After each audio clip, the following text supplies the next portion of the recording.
From the studios of the Optimism Institute, welcome to the Blue Sky Podcast. I'm your host, Bill Burke, and in every Blue Sky episode, we'll be speaking to leaders, researchers, and thinkers whose stories and insights will remind us that there is always blue sky above. Sometimes you just have to get your head above the clouds to see it. In this episode of Blue Sky, we're going to talk, perhaps for the first time, about animals, specifically of the equine variety. That's because my guest is the founder of a remarkable therapeutic horse organization in Telluride, Colorado, called Grace Reins.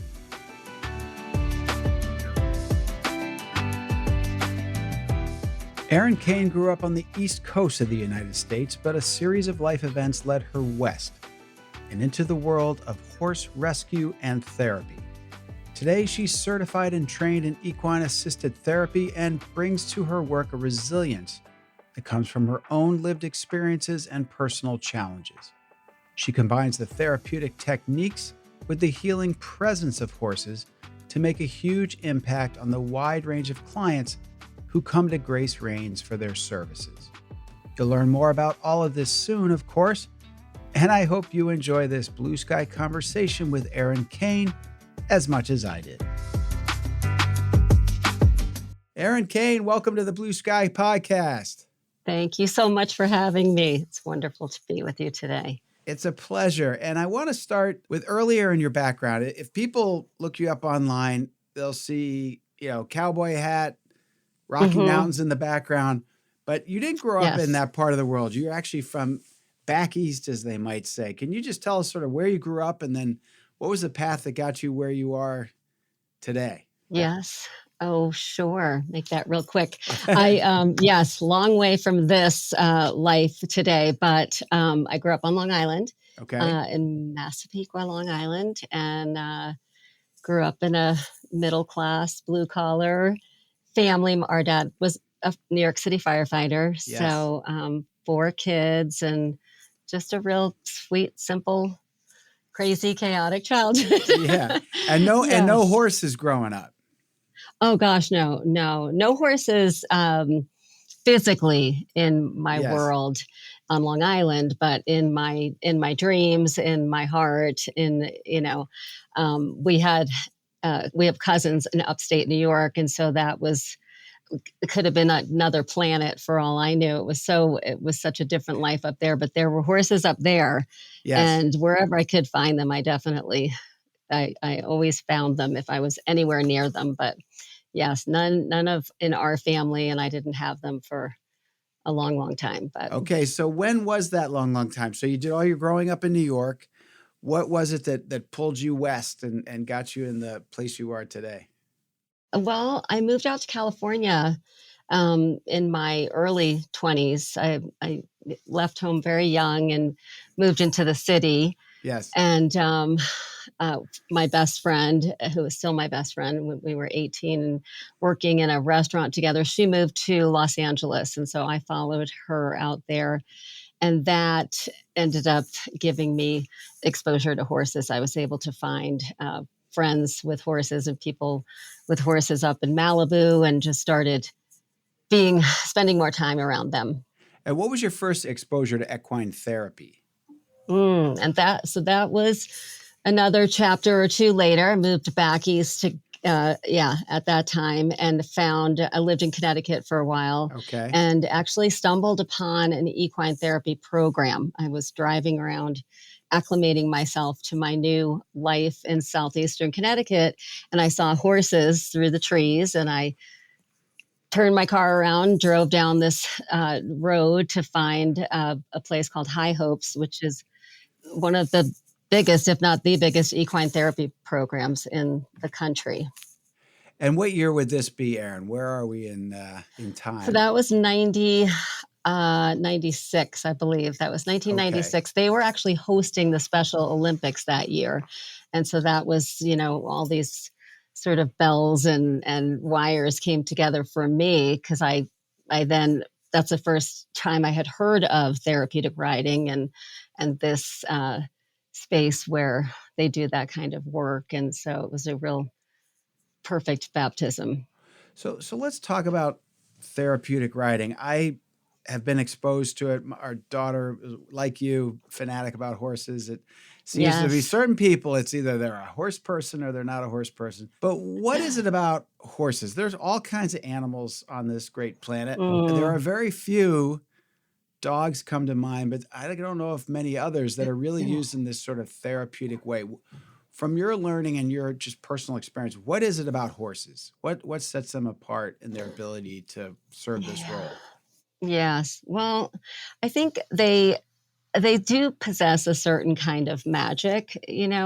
They they live in our dreams, as your daughter has probably expressed prior to her actually having her experience with horses. We sort of um, we kind of hold them in a place of majesty and magic, and they do they it's depending on the population. I'll speak for myself and my initial um, draw towards horses. They just have a sensitivity and an energy about them that just invites your emotions. It invites you into their space, and the more that you learn about that, and the more that you understand the physiology of it, that's a whole other journey Yes. to be connected with them on. But really, it's just the idea that this very large magical creature is willing to be in a space with us,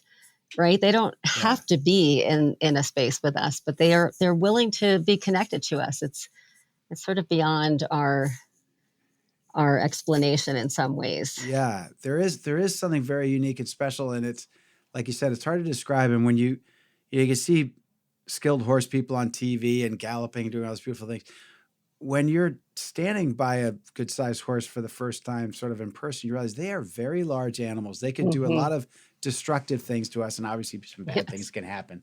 But for the most part, Yes. it's a pretty incredible thing. So where in this? So you're in Connecticut. You're being exposed to therapeutic riding. When did you decide, Erin, that this is something you wanted to do, and that you wanted to Mm. have the place you have now, and really Oh make my this your gosh. life? Yeah.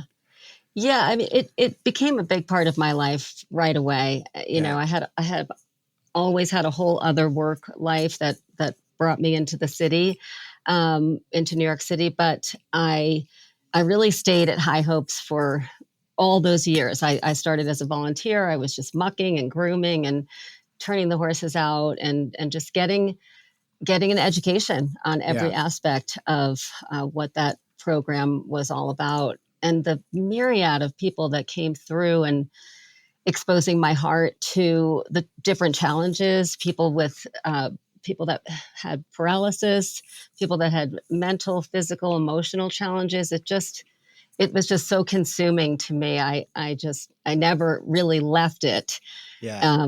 and eventually went back to school and began my certifications and my education in being a therapeutic riding instructor and equine specialist in mental health. So Where did you do that? That's a curriculum a lot of people wouldn't be familiar with. I assume there's schools that specialize in that. And did that bring you out yes, west, or where did you learn all that?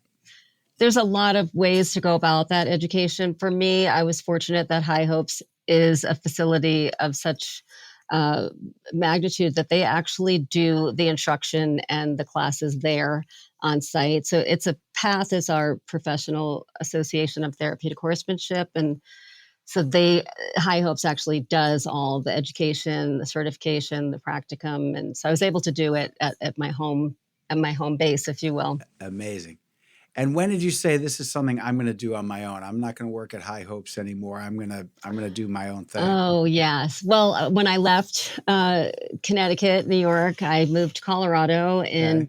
2013, 2014. It was kind of a process. Yes. Um, and at that time, I didn't have, I had just one horse that I had back east, that I had left back east with a friend. But when I first moved to Telluride area, I didn't have my own horses yet. And I just started putting my new life into place, but Okay. always maintaining my certifications and knowing that I would get back to that at some point. And I would work out at different people's farms in the area, and anybody that I met that had horses, I would ask if I could use their horses or work with people. And then eventually was able to build my Field of Dreams and my program about 6 years ago, started the process of that out here.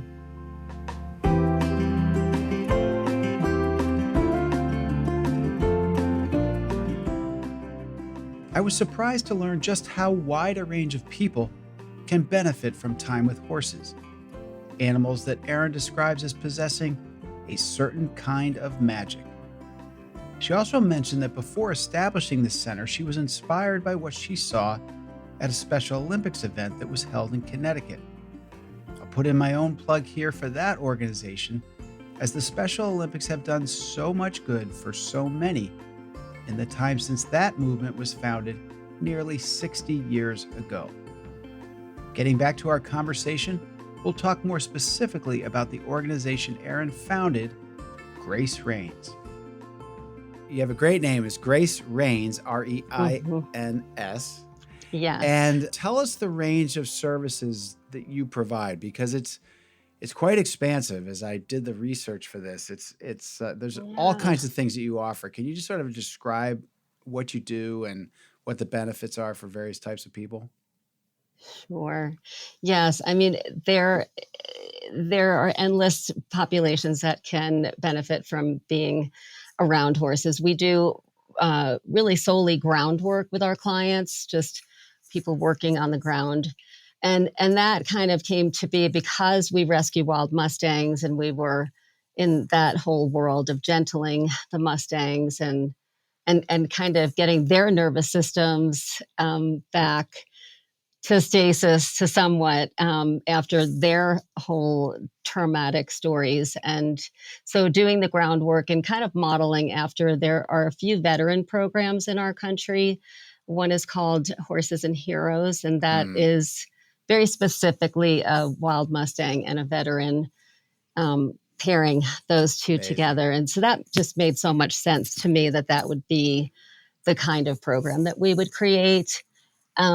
And in doing that, so many different people have come to have equine therapy with us. And that includes small children, couples, people going through transitional periods in their lives, whether it be divorce or losing a job or empty nesters. I mean, It's really been one of those things that we just kind of rolled out with an open heart.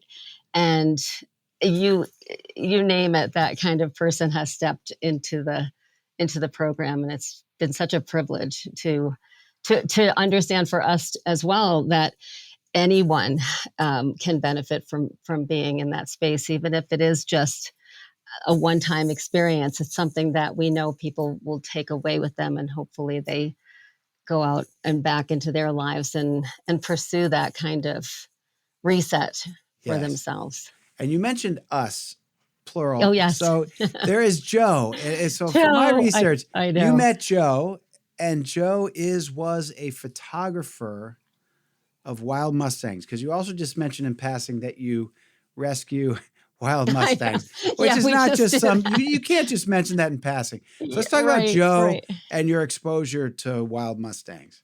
Yes. And yes, Joe is my partner in all things, life and crime and equines and rescue and all that. But, and that's how we actually met. He had lived out in Utah. He's actually a structural engineer and did photography as a sport on the side, and found out about all these wild Mustangs that have been out west for many years and have been systematically rounded up by the government. But that's a whole other show that we can do about that. But but that is how we actually met. We were introduced because of my desire to put a program together out here, and he was rescuing Mustangs and not knowing anything about horses. He never even had a plan as to what he was going to do with them. Yes. He just wanted to save their lives. A few of them. He saved a couple before we met, and now we have 9 together. So incredible. Yep, that's been.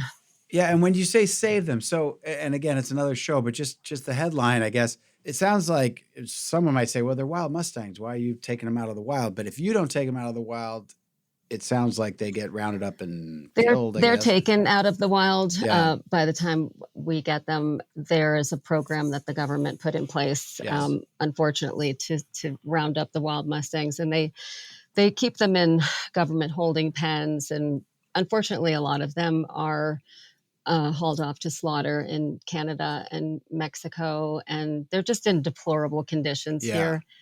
Yeah. So I imagine, well, I'm having trouble imagining what it would be like to sort of quote unquote tame a wild Mustang. I mean, right. And what is that process? And then I have a follow on that's related to that. Yes. How does one do that with a wild Mustang? Oh my gosh. It's, Joe and I went out to California a few weeks ago and spent some time with Monty Roberts. I don't know if that's a name that you're familiar with, or your audience maybe, but he's sort of he's about to be 90 years old, actually. And there's a documentary out called The Cowboy and the Queen. He eventually went on to train Queen Elizabeth's horses because of his gentle nature and his whole platform with what he really changed the whole ideology around training horses, from breaking horses, which is a language that we don't really use anymore, but some people still do. Okay. To gentling horses. And so basically we follow those tenets that we really we kind of we do things according to training methods in order to keep the horses and ourselves safe. Yes. But there's a lot of it that just requires time. You just really need to sit with these animals and give them time to be able to come to you eventually. And, we've adopted we took 2 little 6-month-old Mustangs about 7 years ago, and they were just these tiny little babies that had been taken from their families, and they have these little ropes around their necks and numbers on them from the auctions. And these 2 just stood so far away from us. They were just terrified after the whole experience that they had. But eventually they come over, they want to smell you or maybe eat some hay out of your hand. It's a process, and it's such a privilege. It's a lot. It teaches us a lot of what we should be doing with each other as well. I had a bunch of kids out a few weeks ago, and they all get out of the vans, or this was a school here in Telluride, and they're, it's like Lord of the Flies, right? And you're just like, okay, everybody. So I give them an example. I don't want to discipline kid. It's like, it's no fun if the lady at the ranch is like, she's mean. Yeah. So I went over to them, and I was being really silly and kind of in their face. And I said, isn't that weird that I don't know you and I would do that? Doesn't that make you feel like odd and scared of me? And so that's another lesson for them to learn about how to approach the horses. It's just a respectful thing of just give them time to tune into you and your energy and have a sensory experience, taking away our verbal communication and all the tools that we typically work with.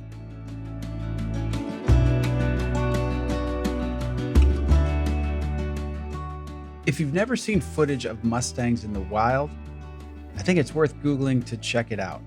These are beautiful animals and truly wild.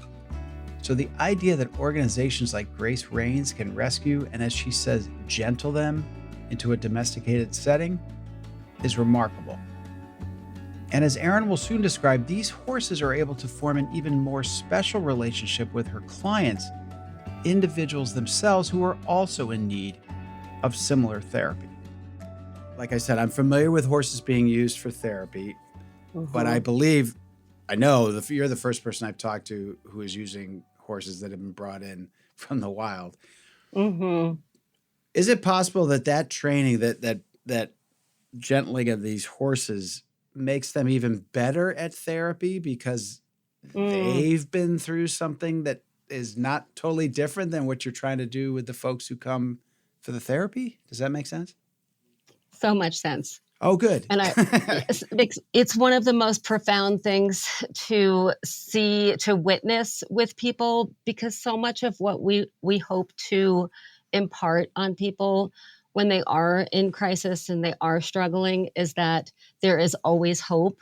Yes. And that they have maybe lost their way and maybe they have been through a lot and they feel that there is nothing more for them. They're not, worthy of restoration or worthy of being valuable or viable. And then they come to this animal who has been discarded and traumatized, and they just think, oh my gosh, how could somebody do that to this beautiful creature? Yes. I just want to love them. I want to help them. I want to heal them. And it gives that mirror is so powerful for people that they can see that in themselves.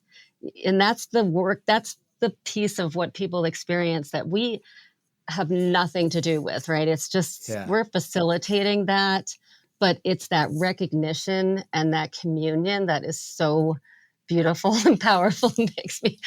It's emotional because it's just one of the saddest things to know that people have lost hope and given up on themselves and each other, and the whole story of the Mustangs and being in their presence just makes it so clear that they are worthy too. People are worthy too.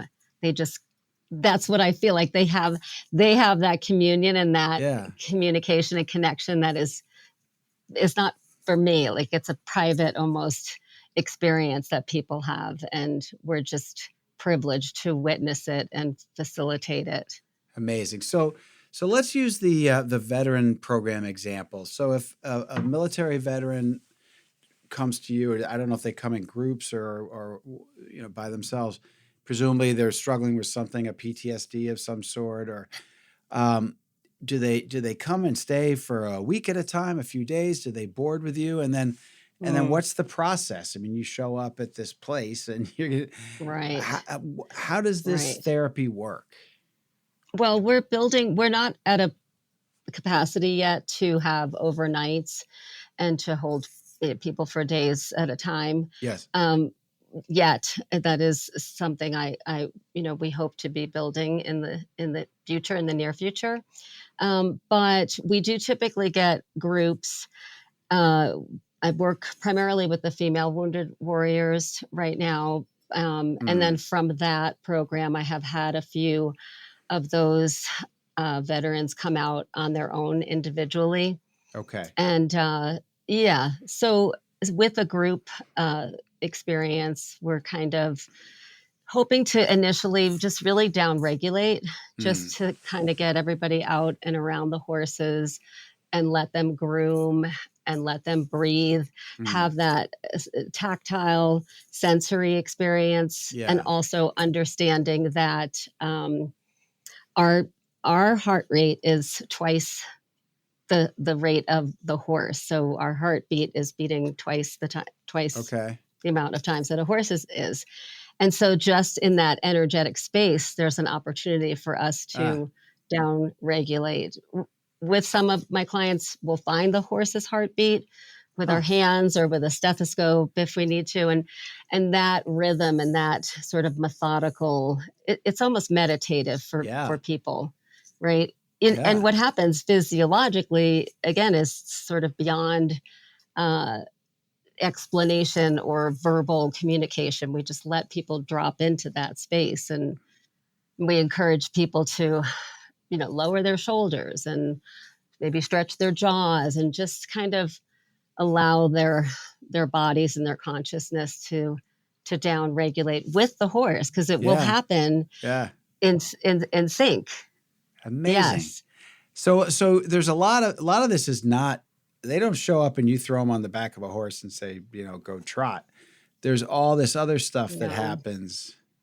Mm-hmm. Okay. And then is there riding involved as well, ultimately, or is it really just more hanging out with a horse? It's really, we don't do any riding in the program. Really? We ride a few of the Mustangs, but we don't do any riding. And so it's a real, I used to refer to it, and it still makes sense, of course, but that's like eye to eye and heart to heart. When you're on a horse, it's beautiful and amazing experience. But as you can imagine, it's a very different experience than being on the ground with them and really connecting with them and understanding the communication, the nonverbal communication. I mean, get 12 kids, 12 7-year-olds to be completely quiet because they want to experience that. They want to understand what they're doing with each other and their body language. And it's amazing. You had one of your short podcasts recently. Yes. I'm sorry. What are you calling that? A bit of blue sky. Thanks for the plug. They're available wherever you get your podcasts, but go ahead. Yeah. But one of the things that you said was talking about children and learning from children and watching children, and you are so right. I mean, they teach us so much, and they're so much more willing to be curious and to be open to these ideas that they've never heard before. I'm asking them to go walk through the labyrinth and to be completely in silence, do like a silent meditation and walk through the labyrinth, and to have a somatic experience where they can feel their feet on the dirt and feel the sun on their face and the wind and maybe a bird, or because it tunes their senses. They're all of a sudden they're out of their voices and they're tuned into their other senses. Right. And they're so into it. They're just like, they wanted to do it again. Yeah. The teachers are like marveling. They said, can we come here every week? Because it's like, but it's, I mean, what a beautiful thing for the children to experience. Right. Have that opportunity. And increasingly, for a variety of reasons, it's not just screens and that sort of stuff, but kids aren't spending as much time in the outdoors. And there's tons of research about the benefits of that for kids. Like you said, feeling your feet on the ground. They say, a walk barefoot on grass is just like does incredible things to our bodies. And and another thing about being around horses, they're big. They can be dangerous. There's a lot to keep you're not on your phone. You're not. You are focused. You're physically doing work, like you said, mucking, brushing, whatever. But you are in it, and I assume that's a huge part of why you're successful in what you do. Yes, I mean, it just I can think of so many things just chiming off of the children's experiences. Like, if you think about how hard it is for me, I'll say, to express my feelings when I'm upset, or if, something triggers me, and that whole visceral reaction that we have to things. If the children are able to tune into the other parts of themselves, like not just their emotions, where they only have, fight flight skills, they're going to build their little toolboxes. They're going to understand that, like, maybe I need to walk away here for a minute, or it's not too grand to have those expectations, that we can plant these seeds for kids. That this one child, I was told, this child is really, ADD, and we're not sure how he's going to fare up at the ranch. And again, this is not because of me. I'm not doing any of this. We're just facilitating this. But he was on his own over grooming this horse. And he said to me, I can't believe how calming this is. I can't believe how this feels, this whole repetitive kind of. Yeah. And then the other children recognized that this boy was so calm. They said, I can't believe so-and-so is like just so calm over there. So those kinds of things are just, that's it for Joe and I. Were just like, okay, we'll go another day. It kind of just, there's no denying it. It's not like, it's not data that, necessarily, although I have to capture that too, but it is it's undeniable, that experience for people. Well, I think you're demonstrating too. I've mentioned many times on this show the concept that was coined in a great book many years ago of nature deficit disorder. That a lot of Yes, kids, yes, a lot of the yes. challenges they have, it's just they don't get that Mhm. time, and I'm not saying there's no such thing as attention deficit disorder. That it certainly is, but sometimes kids I Right. think are overprescribed or overdiagnosed, and in addition Yes. to, or in some cases instead of, a Mhm. medication, that this kind of experience can do great things. Absolutely, because there are so many boxes, Bill, right? Like, Yeah. everybody has to fit in this box. When Yeah. you're at school, this is your box. Right. It's not possible that every single child can fit in that box and every Right. single adult can fit. It's just not possible, right? So, Yeah. just giving different experiences, and you know understanding that it is also a cellular experience, that this is Yes. some place that I encourage everyone that comes and has an experience with Grace Reins, that it is accessible to you Yeah. even when you're not here. It's still, your cellular makeup will remember this, Right. and if you can kind of reach back for it and build on it in your mind, that's a powerful thing.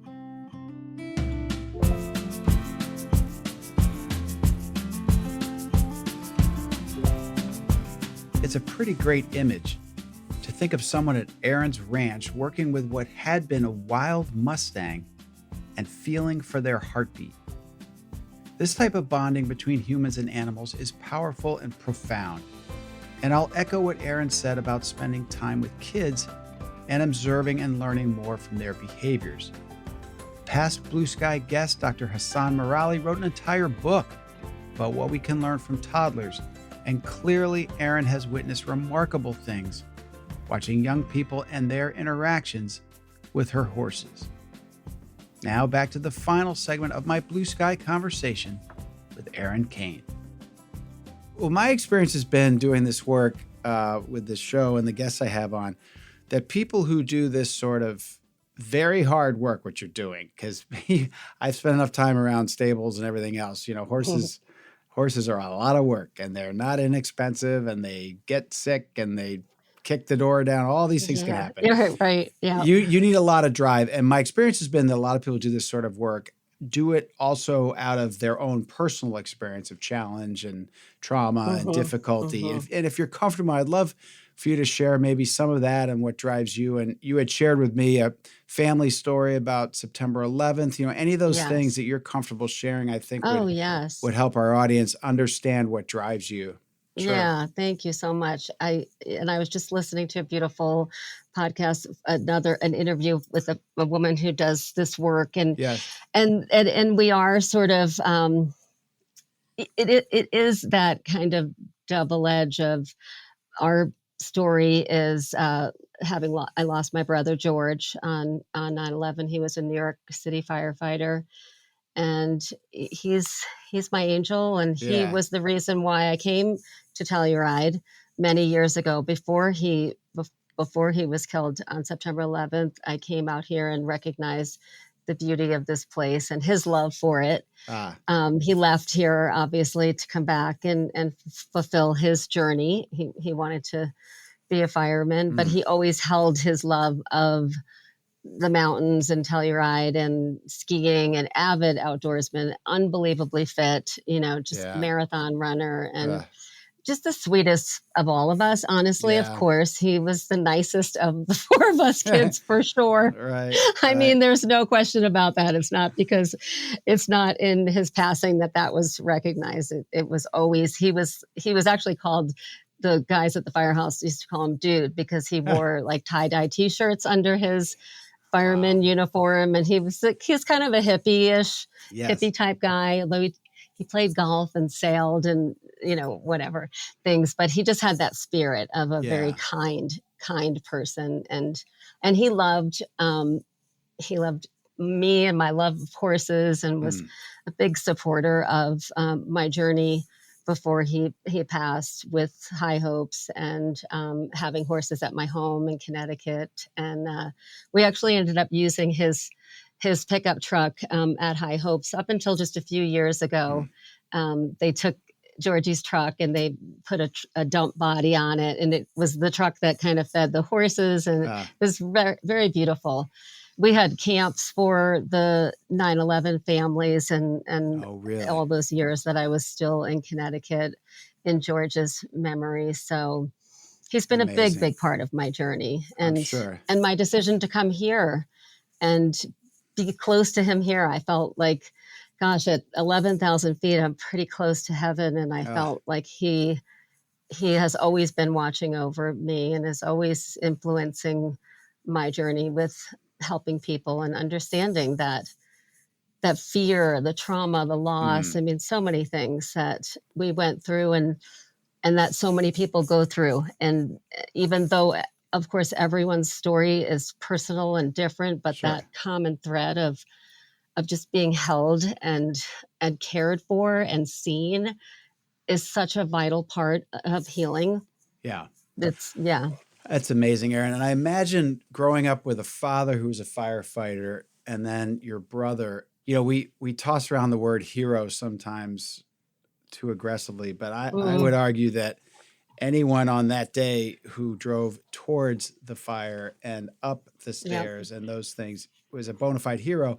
And I would think that in some way, whether you're aware of it or not, it might even influence the way you're working with veterans in terms of, again, these people go into harm's way, volunteer service, getting paid, but signing up to be in the service.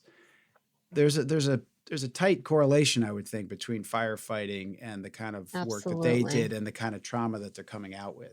Yes. I mean, you don't know any different when you're a child, right? Your dad is what your dad is. And I always wanted to take my father's helmet to show and tell when I was a little girl. I mean, there's nothing that I could have been more proud of my father being, for sure. Right. But I also grew to recognize the signs of that kind of exposure and that kind of trauma, and that it's not normal for people to run into burning buildings and find people that are deceased, and oftentimes just unspeakable horrors.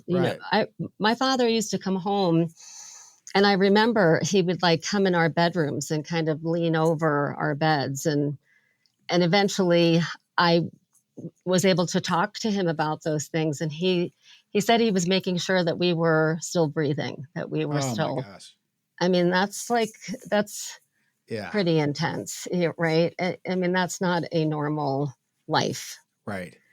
I mean, I'm a little bit overbearing as a parent, but I don't have that. That is not something that, it's just, it gives you, you're more attuned though to the kind of issues that some of these folks are, because you grew up around it, I imagine, and then personally experience it with the loss of your brother. You're just in a different place to do this. And so you could look at this and think, oh, she does this because she loves horses. Well, that's part of it. but you're driven by something much bigger than that, it seems. Absolutely. There's nothing I would rather be doing, and I just can't get to enough people. I feel like my week is we can do what we can do, and that's great. And I'm so honored to be able to do it. But there's no question about, like I said, planting seeds. Sometimes Joe gets sad, or we get sad about some of the situations, and of course, but we also know that we might not ever see the fruits of these trees, or we might not, but we can just hope and hold that in our hearts that wherever these people are going, that this will have made a difference in some way, shape, or form. And so, Erin, if people are listening to this who either think this could be a great thing for them in terms of the therapeutic side of it, or kind of work they would like to do. It sounds like you came to know this in the East Coast. You're doing it out there. I know of places in Maine. So obviously they should check out Grace Reins. But if a trip to Telluride isn't in the cards, or they're is there an organization that sort of certifies these groups, or how can they find places near them, or how can they get to you?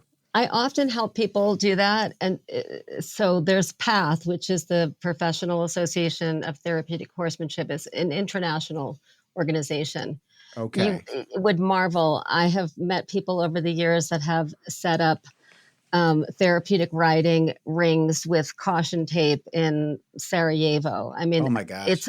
Yeah. And they're doing it in war-torn countries. Like, people are doing this kind of work just on the like rogue setups because people are amazing. Yeah. And so PATH is a global organization, and you can look up that organization to find places near you, or you can reach out to gracereins.org. I'm always happy to help someone put together a list of places to direct them to that are near where they are.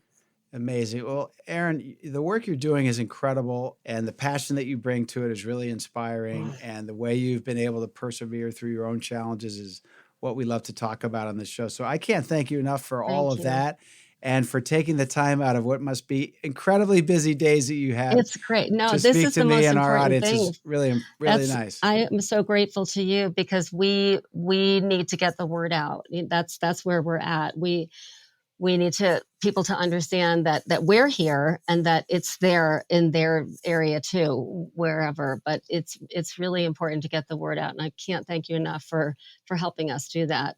Absolute pleasure. Thank you, Erin, and be well. Thank you. Thank you so much. You too. All right. Bye.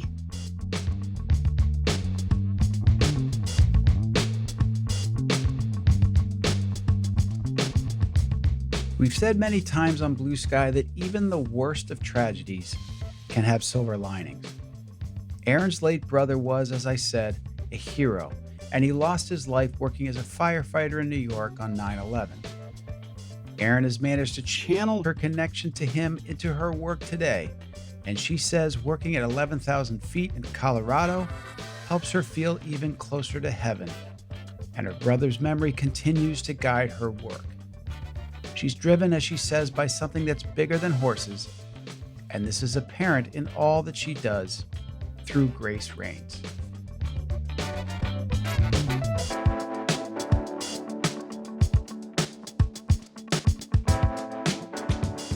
I hope you enjoyed this Blue Sky conversation with Erin Cain. Before you go, please leave us a rating or review. These help us keep making our shows better and also make it easier for others to find us. While you're at it, you might want to subscribe to Blue Sky wherever you get your podcasts, sign up for the Blue Sky Weekend newsletter at theoptimisminstitute.com, and follow us on social media. This and all Blue Sky episodes are made possible by the incredible editing and mixing done by the team at Sound On, Sound Off. You can learn more about their work at soundonsoundoff.com. And all graphic design and cover art for Blue Sky and the Optimism Institute are provided by Crush Graphics. That's Crush with a K, if you'd like to check out more of their fantastic work at crushgraphics.com. Until next time, I'm the founder of the Optimism Institute and host of Blue Sky, Bill Burke, and I thank you for listening.